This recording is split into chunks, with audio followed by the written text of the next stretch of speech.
కలం. సో ఇది మొత్తానికి ఏంటంటే తెర వెనుక తెలుగుదేశం దావోస్ నుంచి నడిపించిన రాజకీయం విజయసాయిరెడ్డి చేత రాజీనామా చేయించింది.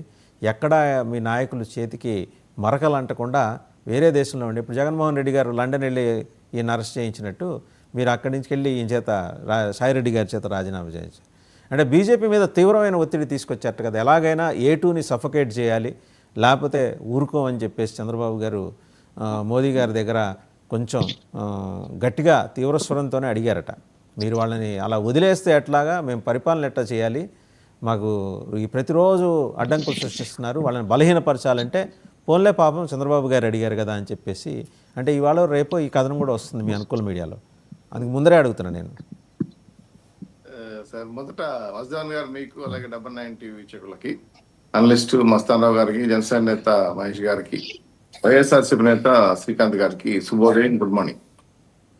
రాష్ట్రంలో వైఎస్ఆర్సీపీ పార్టీ నిట్టనిరువున కుప్పగోలుతా ఉంది. దాన్ని షాక్ అంటారా ఇంకోటి అంటారా ఉండే విషయం. ఎందుకంటే మీరు గమనించండి, పూర్తి స్థాయిలో ప్రజలు వ్యతిరేకించి పక్కన పెట్టారు.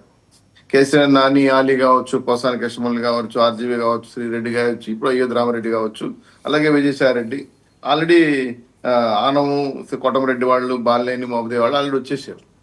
సో ఇక్కడ ఎవరైతే జగన్మోహన్ రెడ్డి గారు వీరుడు, సోనియా గాంధీ ఎదిరించిన ధీరుడు, ఒక్క మగాడు, ఒంటరిగా వస్తాడు అని చెప్పినవన్నీ కూడా జనాలు ఏమంటారు, వీళ్ళందరూ వెళ్ళిపోతే ఆయన ఒంటరిగానే వస్తాడు కదా, తప్పే ఉంది అందులో.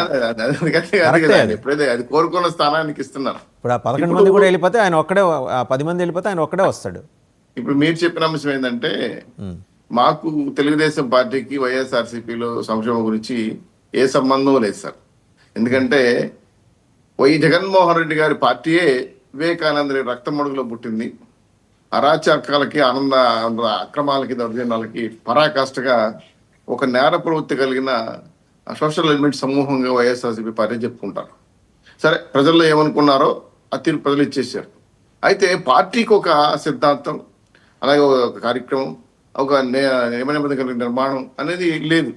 అది పుట్టిందే అవినీతి అక్రమాల కోసం పుట్టిన పార్టీ. సో ఆ పార్టీ నిలబడదు. అదే ఈ సంక్షోభానికి కారణం.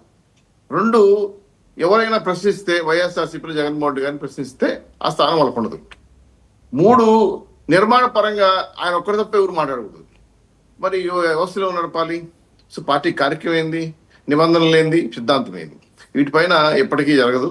విజయసాయిరెడ్డి గారి యొక్క ఉత్తర భారతదేశ సామంతరాజుగా ఉన్న ఆయన అరాచకానికి మొదటి నుంచి ఆత్మ అలాగా వ్యవహరించాడు, దుర్మార్గ కార్యక్రమాలు కూడా. అంటే దేంట్లో కూడా నెంబర్ 2, నెంబర్ 1 జగన్మోహన్ గారు అయితే నెంబర్ 2 స్థానంలో ఉన్న వ్యక్తి విజయసాయిరెడ్డి. ఇటువంటి వ్యక్తి సడన్ గా బయటకు వచ్చాడంటే ఎవరు నమ్మరు. దీని వెనకాల పెద్ద కథే ఉంటుంది. గతంలో కిరణ్ కుమార్ రెడ్డి గారు సీఎంగా ఓడిపోయినాక ఉమ్మడి రాష్ట్రం నుంచి ఆయన కాముగా అయిపోయారు రాజకీయాల నుంచి. ఇప్పుడు కూడా విజయసాయిరెడ్డి గారు కూడా ఏదో పూర్వ వైభవం కోసం మళ్ళీ ప్రయత్నం చేయడం కోసం తాత్కాలిక విరామం తీసుకొని ఏ పార్టీ అనుగుణంగా ఉందో ఆ పార్టీకి వెళ్ళడానికి ప్రయత్నం చేస్తారు. ఎందుకంటే మీ పార్టీ చాలా అనుకూలంగా ఉంది కదా, ఆయన ఎక్కడా కూడా విమర్శించలేదు కదా. ఎప్పుడు ఇన్వైట్ చేస్తున్నారు విజయసాయిరెడ్డి గారిని? కాదు విజయసాయిరెడ్డి గారిని ఎప్పుడు ఇన్వైట్ చేస్తున్నారు పార్టీలోకి? రేపు అంటే ఈ పుష్యమాసం అమావాస్య అయిపోయిన తర్వాత మంచి రోజులు ఉన్నాయట కదా, ఏమైనా పిలుస్తున్నారా? విజయసాయిరెడ్డి గారు తెలుగుదేశం పార్టీకి రావటం లేదు, చాలా క్లియర్ మాకు. పవన్ కళ్యాణ్ గారితో నాకు సేవ విభేదాలు లేవు, బాబు గారితో ఎటువంటి రాజకీయ విభేదాలు తప్ప వ్యక్తిగత విభేదాలు లేవు అని చెప్పడం అంటే, ఆయన పోతూ పోతూ ఇంకొక రాయి ఇంకొకరి మీద వేసేసిపోయారు. మీరు చదువుకోండి. అందుకే ఇప్పుడు మేము క్లారిఫై వస్తామండి. మాకే సంబంధాలు లేవు, మాకు ఎంతో రాజకీయ పార్టీలు చేరే అవకాశాలు కూడా లేవు. కాకపోతే మీ సోమిరెడ్డి చంద్రమోహన్ రెడ్డి గారు ఒక ట్వీట్ చేశారు.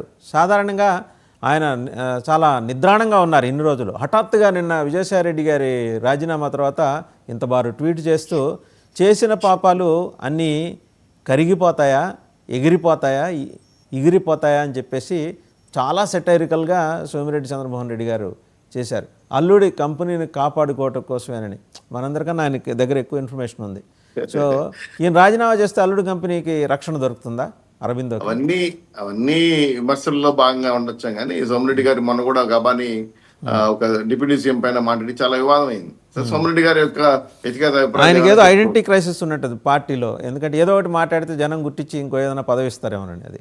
దానికి కారణాలు కూడా మీకు తెలుసు, మళ్ళా మొదటికి రానక్కర్లేదు. కాబట్టి అటువంటి వివాదాల పైన పర్సనల్ గా ఒపీనియన్ చెప్పుకునే వాళ్ళు మనం ఏం చేయలేం. రెండో విషయం ఏంటంటే విజయసాయి రెడ్డికి మీరు అన్నట్టు రాజకీయంగా గుర్తింపు తగ్గించడం, ఆయన్ని చేసిన సేవలకి పార్టీలో రకాల గౌరవం ఇవ్వకపోవడం, ఆయన కేసుల్లో ఈరోజు నెంబర్ 2 ఉన్నారు. మీరు అన్న చేసిన పాపాలు గోసులో పెట్టుకొని కాశీకి పోయి అర్హరా అంటే కేసులు బయటికి పోవు. ఈడీ కేసులు కావచ్చు, చార్టర్డ్ అకౌంట్ కేసులు కావచ్చు, అలాగే మనీ లాండరింగ్ అనే విషయాలు కూడా ముందుకు వస్తున్నాయి.